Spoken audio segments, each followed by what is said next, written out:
Halo guys, welcome back to Korea Remit bersama orang Korea yang kode.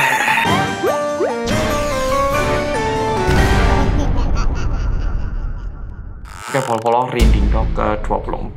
Apakah polo-polo masih bersama? Langsung kita mulai video kali ini. Cerita kali ini kejadiannya di kamar kos. Jadi buat polo-polo yang tinggal di kos, siap-siap.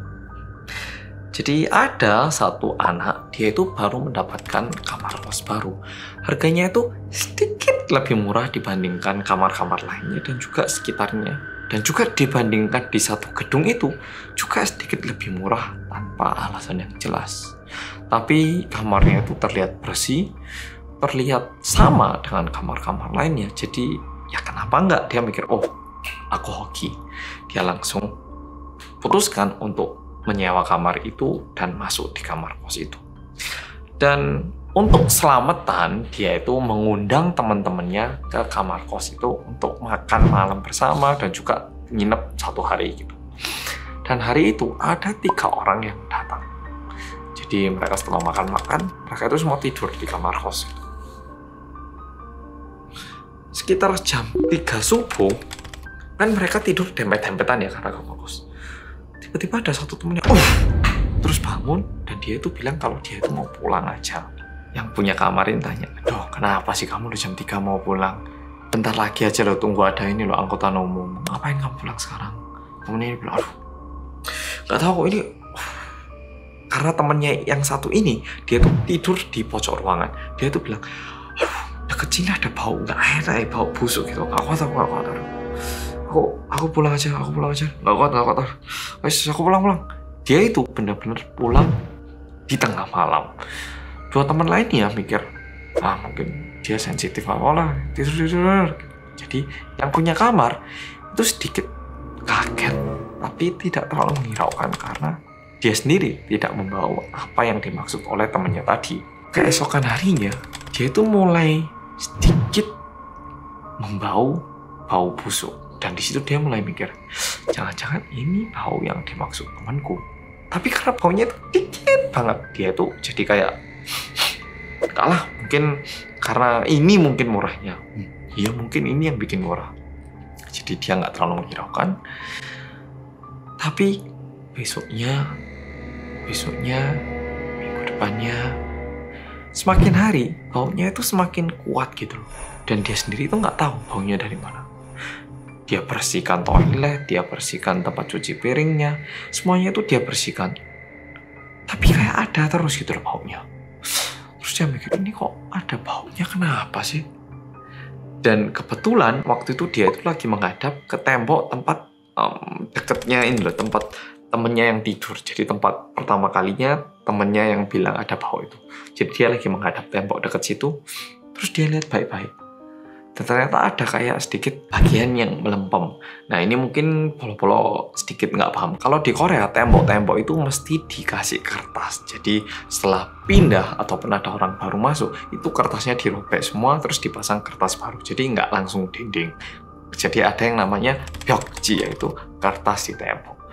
Nah kertas di tembok yang ini itu kayak ada rongga-rongganya gitu.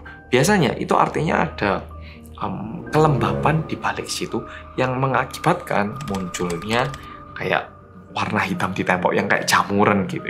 Jadi dia mikir, oh ini toh kayaknya ini agak jamuran gini. Nah, akhirnya dia buka kertas bagian situ dan mau dia oleskan obat anti jamuran. Bukan daktarin loh ya, tapi obat yang di tembok. Nah, waktu dia buka kertasnya, ternyata di dalamnya itu penuh dengan kertas kuning yang ada tulisan warna merah. Nah, mungkin polo-polo ngerti. Ini adalah jimat yang umum banget mungkin di negara Korea ataupun Cina. Kertas kuning yang bertuliskan ini, nggak tahu polo-polo tahu atau enggak. Merahnya ini dituliskan menggunakan darah hewan biasanya. Dan nuliskannya itu bukan cuma ditulis, tapi kalau benar-benar dari dukun itu didoakan dan ada mantra-mantranya juga. Nah, waktu dia buka gini, di situ jimatnya tuh bau banyak, kayak satu tembok itu penuh jimat kuning, tulisannya merah-merah semua. Dia lihat itu, mikir loh, kok ada jimat? Oh ya pantas, ini mungkin di sini ngeresep ini air atau kelembapannya jadi bau. Nah dia telepon ke yang punya rumah ataupun yang punya kos-kosan gitu. Nggak diangkat. Aduh, ini gimana gitu. Nah akhirnya setelah dia pikir-pikir, alah paling yang kata dia sobek semua jimat yang ada di situ. Cek, dia cabutin semua. Setelah dia cabut, dia semprotin obat anti jamur, habis gitu. Karena dia capek, dia tidur. Dan waktu dia mau bangun, ternyata badannya itu ketindihan, jadi nggak bisa gerak. Tapi dia itu nyadar kalau matanya itu masih bisa digerakkan. Jadi dia coba buka matanya pelan-pelan. Dan ternyata tepat di depan mukanya ini ada perempuan yang mukanya itu udah leleh. Istilahnya kayak muka orang yang habis disiram air keras. Rambutnya juga udah panjang, gak karu-karuan, udah menyeramkan banget gitu. Dia ngeliat itu, dia mau merem lagi juga karena saking deg-degannya matanya gak bisa gerak. Dia tuh cuma bisa mantengin gini. Perempuan yang pertamanya begitu dekat, dia lama-lama menjauh. Habis gitu dia tuh jalan-jalan terus di kamarnya ini. Nah, karena dia tuh saking stresnya dan takut, dia itu kayak pingsan, kayak tidur lagi. Dan ketika dia bangun lagi, untungnya dia bisa gerak, dia langsung pergi ke rumah orang tuanya. Nah, sesampainya di rumah orang tuanya, dia tuh nggak mau bilang apa yang terjadi di kamar kosnya. Dia diam-diam di situ, dan karena mungkin udah beda ruangan, dia tuh lebih merasa tenang. Habis gitu, dia nonton TV, mamanya juga lagi motongin apel buat dia gitu. Karena kan udah lama nggak pulang rumah gitu kan. Mamanya motongin apel, dia nonton TV. Tiba-tiba dia nyadar bau busuknya itu ada di rumah itu. Seketika itu dia kayak langsung bulu kuduknya itu berdiri semua, merinding lagi. Dan dia itu mulai lihat, baunya dari mana sih? Dan ternyata baunya itu dari dirinya sendiri, alias dari badannya. Seketika itu dia itu ngerasa, ini kok badanku bau kayak gini, kenapa sih? Hantunya gabung di aku tak? Atau kenapa sih? Dia mulai deg-degan. Dan seketika itu tiba-tiba dia itu hilang ingatan. Dan waktu dia buka mata, dia tuh di rumah sakit, kayak di opname.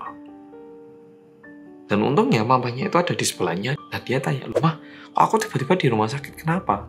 Mamanya itu bilang, lah kamu habis bau-bau gini, tiba-tiba pisau yang mama lagi gunakan untuk motong apel kamu rebut, terus kamu nusukin tangan kamu sendiri. Ya mama kaget tuh, mama panggil ambulans. Untung kamu nggak pendarahan terlalu banyak, ini untungnya kamu langsung tak selamatkan ini. Kamu kenapa gitu? Anaknya ini baru cerita tentang kejadian yang dia alami beberapa hari terakhir di kamar kosnya. Mendengar itu, mamanya langsung telepon pemilik kamar kos. Mamanya cerita akan kejadian yang dia alami. Dan habis gitu, pemilik kosnya itu bilang, ya salahnya situ, kenapa kok jimatnya disobek? Ya jimat di situ ya pasti ada alasannya kan. Malah digitu kan. Seketika itu mamanya ini bilang, kamu keluar dari kamar kos itu, semua barang-barang kamu langsung diambil aja. Jadi malam itu barangnya itu semua diambil kembali dan keluar dari rumah itu. Nah, kebetulan habis dari situ karena dia ini haus, mamanya sama dia itu mampir supermarket deket kos itu. Di supermarket itu mereka beli minuman, dan waktu mau bayar, biasa kan ya supermarket kecil, jadi semua itu ngerti gitu loh, oh kamu tinggal rumah mana gitu. Nah yang punya ini tanya, yang punya supermarket tanya, oh ini kamu tinggal mana, kok kayaknya nggak pernah kelihatan sebelumnya gitu. Dia bilang, oh saya habis pindah kamar kos ini, tapi ya habis ada kejadian, jadi hari ini mau pindah aja gitu. Yang punya supermarket itu bilang, loh kamu nyewa kamar situ, yang di situ itu, yang kamar itu gitu. Jadi anaknya tanya, loh emang kenapa kamar kos itu? Yang punya supermarket bilang, di situ tuh dulu ada kejadian. Jadi ada nih pasangan suami istri, mereka itu punya anak, tapi karena hubungannya nggak bagus, si ibu ini bawa anaknya terus nyewa kamar situ.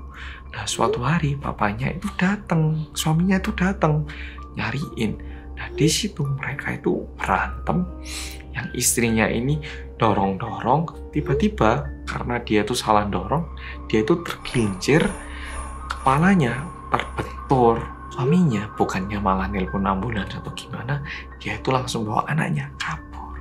Nah, istrinya itu tertinggal di situ sendiri sampai beberapa bulan. Jadi busuk gitu loh di kamar itu. Bau kok dulu. Jadi sempet satu daerah sini bau semua gara-gara itu. Nah, makanya itu kamar gak bagus itu, jangan masuk situ. Untung kamu hari ini keluar. Nggak ada apa-apa kan? Ditanya kayak gitu. Anaknya tuh bilang, sebenarnya ini udah kejadian sih, sambil menunjukkan tangannya. Dan dia bilang, waduh, sayang banget. Tapi untunglah kamu masih selamat. Pokoknya jangan nyewa kamar itu lagi. Kalau ada temen yang mau nyewa situ juga, dia bilang jangan. Jadi ternyata di situ ada cewek yang meninggal dan membusuk lama di situ. Masalahnya yang punya bukannya malah mendoakan atau manggil dukun terus dibersihkan, tapi dia ini ke dukun terus bayar dikit, bilang, oh ini ada kamar yang ini agak nggak enak, ini baunya mungkin ada hantu yang bau gitu. Nah, dia beli jimat banyak dan asal tempel aja karena dia mikirnya yang tinggal di situ bukan aku. Oke, Polo-Polo. Jadi kayak gitu cerita kali ini. Mungkin kalau Polo-Polo di rumah ada bau-bau yang aneh ataupun ada bau yang terus-menerus muncul, itu mungkin nggak dibersihkan gitu. Oke, mungkin nggak dibersihkan. Oke, Polo-Polo, makasih udah nonton video kali ini. Kalau Polo-Polo suka video kali ini, bilang apa? Rating dong. Oke, Polo-Polo, makasih udah nonton video kali ini dan sampai jumpa di video